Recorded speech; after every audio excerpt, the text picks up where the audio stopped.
ready to go. Of course, Jimmy Hart is. Oh, you got him. There you go. He's here to tell us about WrestleMania that's coming to Tampa and anything else that he wants to tell us because Jimmy Hart's got it like that. How you doing, man? Baby, I am doing great. First of all, let me volunteer for your next charity. Whatever you do, I'm in, okay? I know you always help us. I know. I'm Tampa, Florida. I can come right up. But you know what? Another year's coming by. WrestleMania 36, Russ. Can you believe that? That's crazy. I mean, and you were a part of the very first WrestleMania. Number one. You know, I always say, people always ask, what was the most important thing? WrestleMania 3, 4, 5, 6, or 7, or 8, or 9? Yeah. No, it's WrestleMania 1 because if it had not been successful, I wouldn't be sitting here now. That's right. Hey, tell us about, and we're gonna plug all this stuff for sure. We got all the time you want, but tell us about the very first WrestleMania. The idea at the time was probably like, okay, you know, they rented a really big. Where was WrestleMania 1? It was Madison Square Garden, New York City. So the idea of selling out Madison Square Garden, that was doable at the time, right? I mean, I think that was probably insane, though, to think that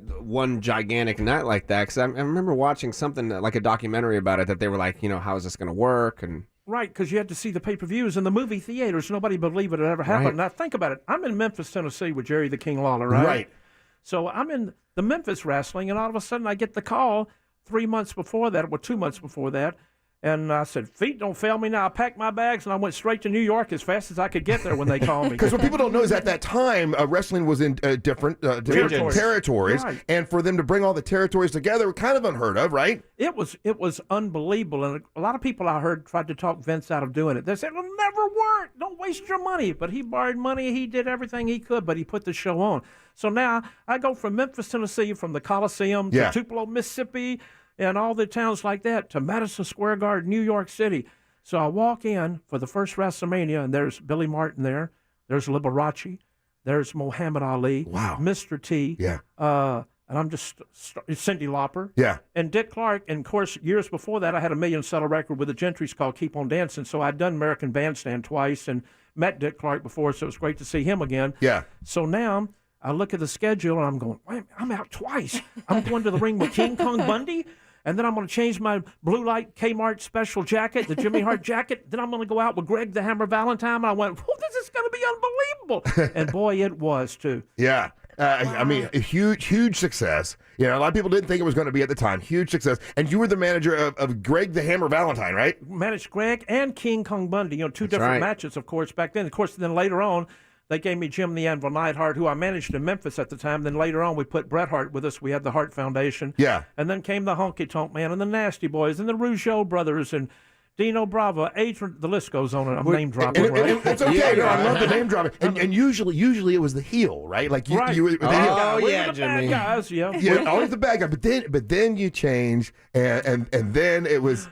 I said my prayers, I took my vitamins, and I joined the red and yellow for Hulk Hogan for my last WrestleMania. And we fought a team that I used to manage called Money Incorporated, which was Ted DiBiase and Virgil. Hey, I'm going to be the worst manager in the world because my men would have the belts, and I'd turn on them to join another team. Yeah. What's wrong with this idea? $1 million belt. So when the Mouth of the South Jimmy Hart was going to be managing Hulk Hogan, typically you always had bad guys. This was the best good guy ever. Was that controversial at the time?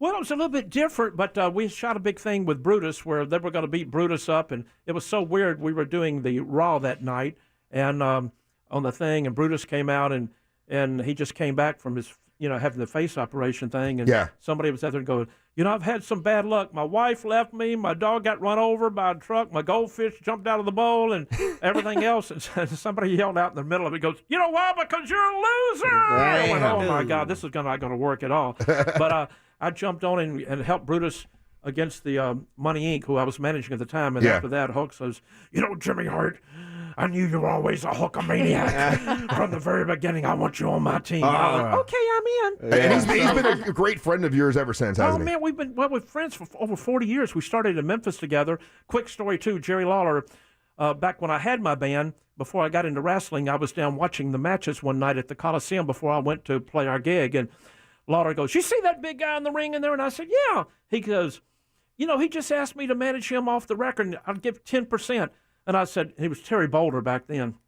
And he said, what do you think? Think I should do it? I said, oh, my God, yeah. He said, John, he looks great. He goes, Trust me, he'll never make a dime in this business. Oh. Now, when I see Lawler, I always say that. He goes, I never said that. I never said that. I said, King, you did. But I love the King. He's the one that really got me in the business. But that's when I met Hulk 40-something years ago. And Jerry the King Lawler, once again, you talk about wrestling history. Jerry the King Lawler and his battles with Andy Kaufman are legendary in the comedy world and in the wrestling world. And you were involved with all of that, weren't you, Jimmy Hart? Yes, I managed Andy down in Memphis off and on. And while he was there, Andy would stay at my house some.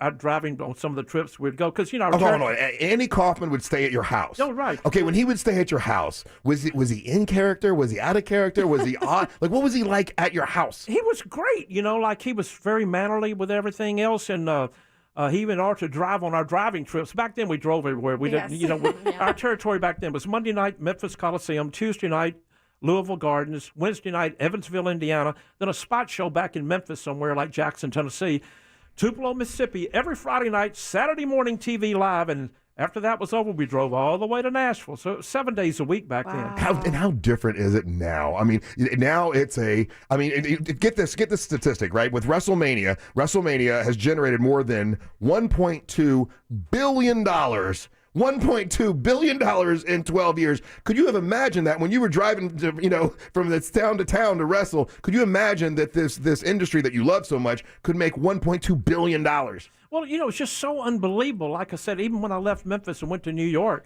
we were flying everywhere, doing 2 shots on the weekends, go maybe 30 or 40 days without a day off. But you didn't care back then because you get paid by the show that you were on, so no guaranteed salaries like there are now. And so, man, we worked every day. I mean, if you broke your finger, you just taped it up and kept on going. A broke jaw, my jaw was broke. I said, wire it together. I'm not missing any shows, man. So, it's just been a dream come true. I tell my friend all the time, I said, I pinch myself every morning when I look in the mirror and go, did I really get paid for doing this all these many years? Yeah. And so it's been great. And it's like now the futures, we have a school right here in Orlando, the NXT. And, of course, that's where our future stars are coming from. And they're on Wednesday nights on USA Network. The reason I brought this one young lady, Amber Nova, she is a young professional wrestler, and I wanted her to be able to meet you. She's absolutely awesome. I've seen her. She's really, really great. Great wrestler. When we get to it, I want to ask you how to turn someone who's a baby face into a heel. Yeah. Because she can't do it to save her life. She's just so sweet and nice. Is it possible for someone who is really, really sweet and nice to become a heel?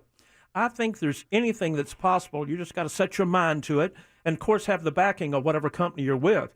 But my advice to you is try to get in with over here at our school over here where the NXT is. I actually have. I've wrestled for NXT twice in the last year, and I've been working with them, but I'm also doing a lot of international work. I just wrestled in South Africa and London, so I've been talks with them, and I'm still just doing more international and getting my experience around the world. So. She's a super hard worker, very talented. This is her passion. It's not a side, thing. This is what she's going to be doing for a long time, and definitely got to take a look at it. So I figured advice from the greatest manager of all time, you would just say to what? Well, be on time, be dependable, whatever the promoter wants. Say, okay, beautiful.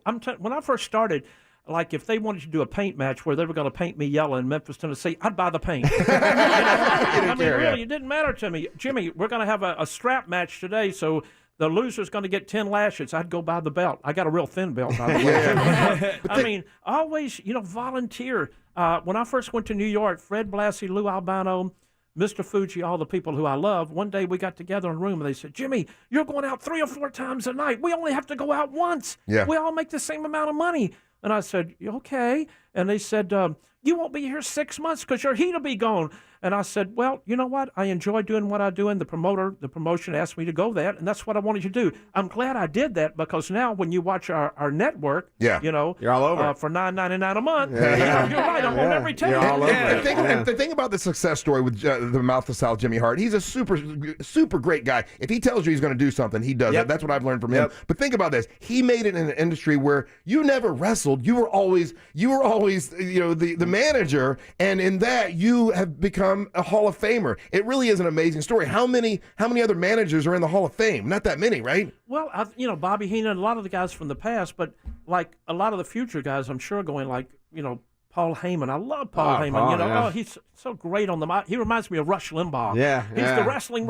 Same body figure too. Well, you said it. I didn't. But I don't want to get beat up. But the point of it is, he is so good on the microphone with the stories and painting the picture and everything. He's so great. I've always liked Jimmy Cornette. Oh yeah. He was witty, funny, clever, and did so much great stuff. But Bobby Heenan was unbelievable. I love Bobby. But most of the guys back when I went to New York, Bobby was an ex-wrestler turned manager. Yeah. Mr. Fuji, ex-wrestler turned manager. Lou Albano, Fred Blassie, all of them were. And so you were just a manager from jump. I was lucky to be there, but they didn't realize how much I loved the business back in the day.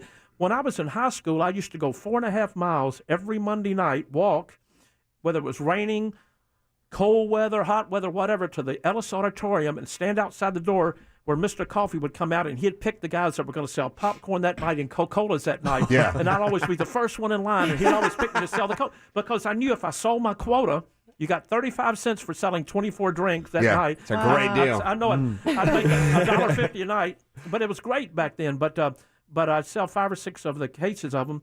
But I got to watch the main event, which was Billy Weeks and Sputnik Monroe. And I was just loved the business so much back then. And I guess it just carried over after my music got into professional Jimmy, wrestling. With